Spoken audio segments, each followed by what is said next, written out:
কি কপাল আমার! এত কাজ করি সারাদিন, ভাগ্যের চাকা যেন ঘুরতেই চায় না। গুরু, ভাগ্যের চাকা পরিশ্রমী ঘোরে। আমার তো এর বাইরে কিছু জানা নেই। হ্যাঁ, ওই একই কথা তো সবার মুখেই শুনি। আমার কি মনে হয় গুরু, আমাদের এমন কিছু করা উচিত যাতে করে আমরা তাড়াতাড়ি অনেক টাকা উপার্জন করতে পারি। কি এমন কাজ? কি কাজ করলে অল্প সময়ে বেশি টাকা পাওয়া যাবে?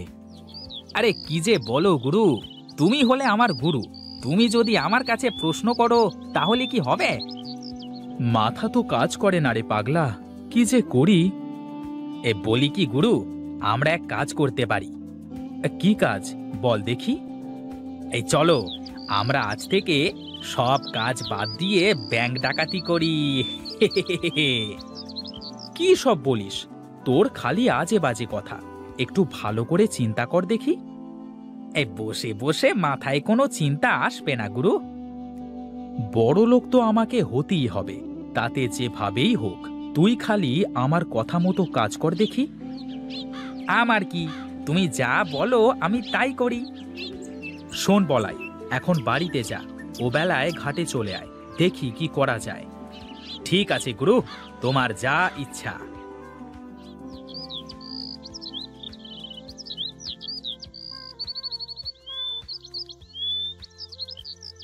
কি গিন্নি, বসে আছো যে? এখন আসার সময় হলো তোমার? রান্না করে সেই কখন থেকে বসে আছি, এই আসছো বুঝি? আসবো তো গিন্নি, এত ব্যস্ত থাকি সব সময়। হ্যাঁ, কি যে ব্যস্ত থাকো তা তো আমি ভালোই জানি। পেয়েছো তো ওই ভাদাইমা বলায়ের সাথে সারাদিন কুমতলব আটার। বাজে কথা বলো না তো গিন্নি। হ্যাঁ, আমি যা বলি তা তোমার কাছে বাজে কথাই হয়ে যায়। এখন এসো, কটা খেয়ে আমাকে উদ্ধার করো। আমার তো আর তোমার মতো ঘুরে বেড়ালে চলবে না, অনেক কাজ পড়ে আছে। বলি শোনো গিন্নি, এত চিন্তা করো না, একদিন দেখবে আমরা কত টাকার মালিক হই। হ্যাঁ হ্যাঁ, তা দেখা যাবে, যেদিন হবে সেদিন বলবে।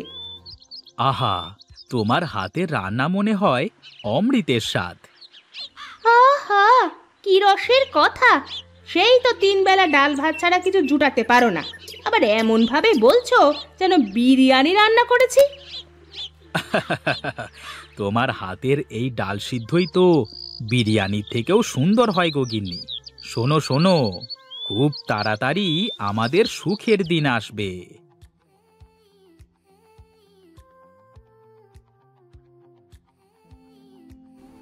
ওরে বলাই, এসেছিস? এই তো বেলা করে কোথায় কোথায় ঘুরে বেড়াচ্ছিস বল দেখি। এই কোথায় আর ঘুরে বেড়াবো, আমি ছিলাম আমার কাজে। এখন বলো দেখি, খাবার টাবার কিছু আছে নাকি?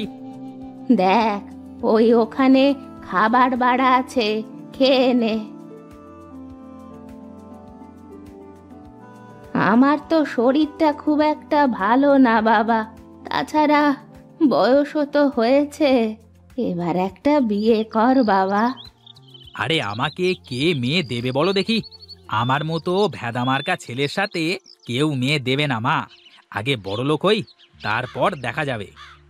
হ্যাঁ, আমি মরি তারপরে করিস। আমার তো জীবনে একটু শান্তি দিবি নে তুই, একটু শান্তি দিবি নে।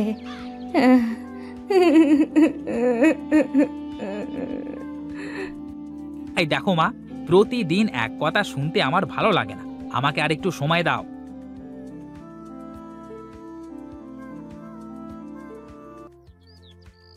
বুঝলে গিন্নি, বাঁশ বাগানে অনেক বাঁশ হয়ে গেছে, কিছু বাঁশ কেটে বাগানটা একটু পাতলা করতে হবে।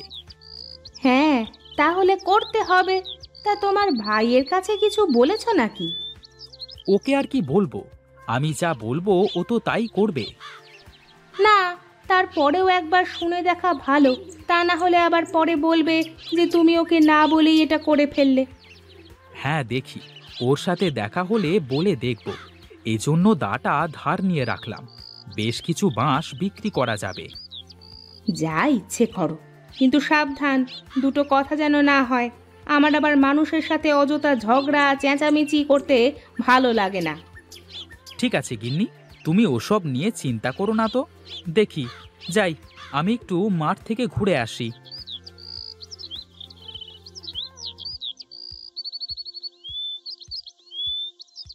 আচ্ছা বলাই, একটা কাজ করলে কেমন হয়? কি কাজ ওস্তাদ, বলো দেখি। আমি ভাবছিলাম, আমাদের তো বিরাট বাঁশ বাগান আছে, আমরা যদি বাঁশ দিয়ে কিছু করতে পারি। বাঁশ দিয়ে কি করা যাবে ওস্তাদ? গাধা নাকি তুই? বাঁশ দিয়ে তো কত কিছু বানানো যায়। হ্যাঁ, তা করা যায়, কিন্তু এগুলো বানাবে কি করে? শোন শোন, আমি বাঁশের ঝুড়ি বানাতে পারি, তুই বাঁশ দিয়ে কিছু বানাতে পারবি না? এই শোনো শোনো, সারাদিন ধরে ওই একটা ঝুড়ি বানিয়ে তা বিক্রি করে কয় টাকা তুমি পাবে শুনি? তাও তো মন্দ বলিসনি, আসলে মাথায় কোনো কিছু কাজ করছে না, কি যে করি। এই বলি কি, আমরা একটা কাজ করতে পারি ওস্তাদ। বল দেখি, কি বলতে চাস তুই?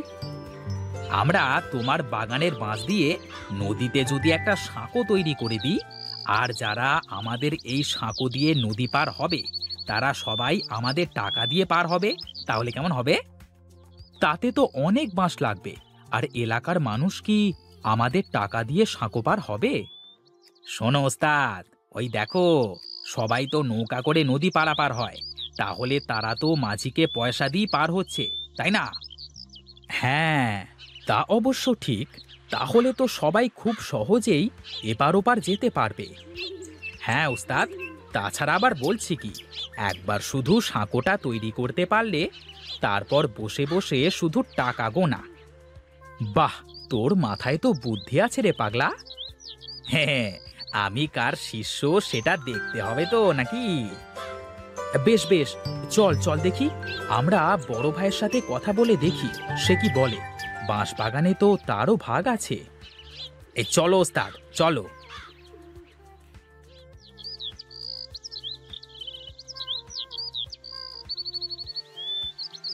সে কি দাদা, এখানে দাঁড়িয়ে আছো যে? কিছু বাঁশ কেটে বাগানটা একটু ফাঁকা করতে হবে, তাই দেখছিলাম আর কি, কোথা কোথা থেকে বাঁশ কাটা যায়। তাহলে তো ভালোই হলো ওস্তাদ, আমাদের কাজ আরো সহজ হয়ে যাচ্ছে। কি রে, তোদের আবার কি কাজ সহজ হবে? বলছি দাদা, তোমার কাছেই যাচ্ছিলাম, তা তোমাকে এখানেই পেয়ে গেলাম, ভালোই হলো। কি বলবি বল দেখি, শুনি। আমরা ভেবেছি, আমাদের তো বাঁশের বাগান আছে, আমরা নদীতে একটা সাঁকো তৈরি করব।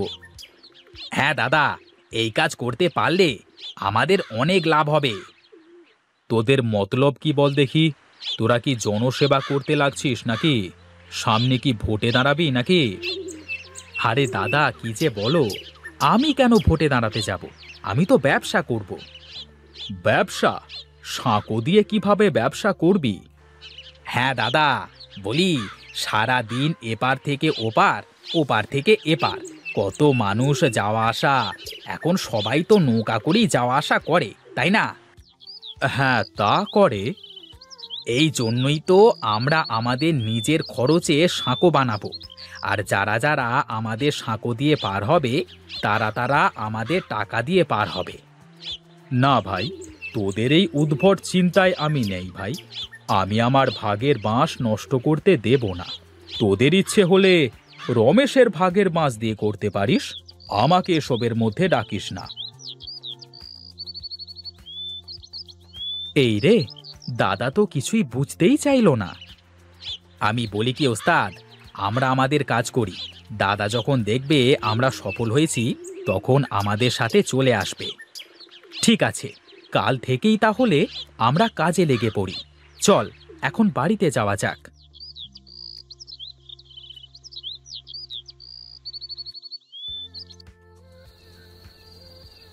শোনো গিন্নি, কাল থেকে আমি একটা নতুন কাজ শুরু করব।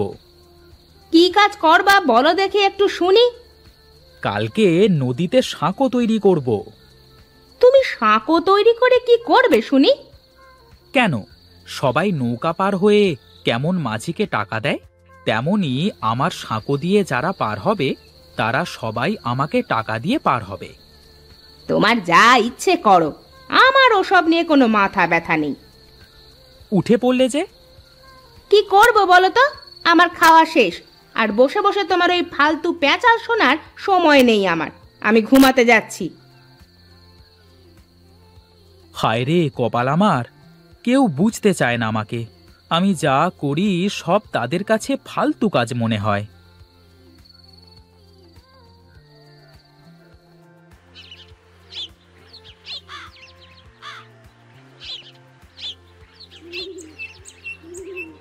শোন বলাই, আমি বাঁশ কাটতে থাকি আর তুই বাঁশগুলো গাড়িতে করে টানতে থাক। ওস্তাদ, বাঁশ সব কাটা শেষ হোক, তারপর একসাথে করে টানা যাবে, কেমন? ঠিক আছে ঠিক আছে, তাহলে বাঁশগুলো সব গুছিয়ে এক জায়গায় জড়ো কর।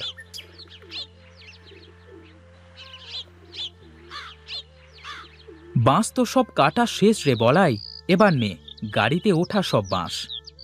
ঠিক আছে ওস্তাদ।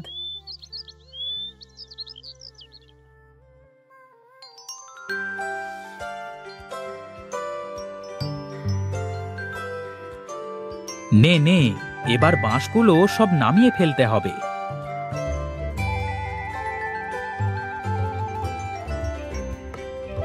যাক, এবার শুধু সাঁকোটা বানানোর কাজ।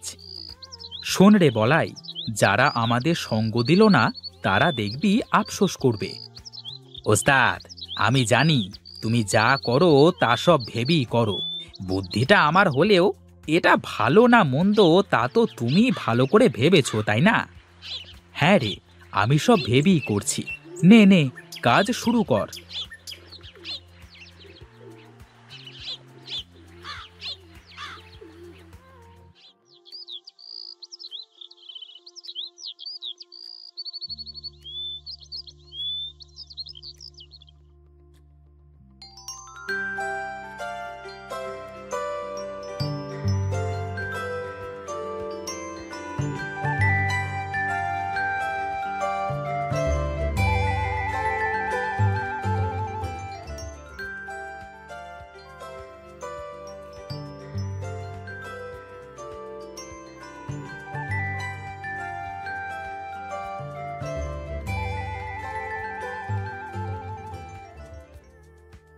ওস্তাদ, কি বলেছিলাম, কাজ হচ্ছে তো? হ্যাঁ রে হ্যাঁ, আজ এই ভাগের বাঁশবাগান আমার ভাগ্য খুলে দিল রে বলাই। এখন আর আমাদের কোনো চিন্তা নেই ওস্তাদ, বসে থাকবো আর টাকা চলে আসবে। এখন আমার দাদা বুঝবে যে সে কি করেছে। তার ভাগের বাঁশ এখন সে চিবিয়ে চিবিয়ে খাবে। শোন বলাই, তুই বস, আমি গেলাম। তোর বৌদির জন্য গঞ্জ থেকে কিছু কিনে নিয়ে যাই। এখন তো আমার টাকার কোনো অভাব নেই রে। ঠিক আছে ওস্তাদ, যাও, আমি আছি।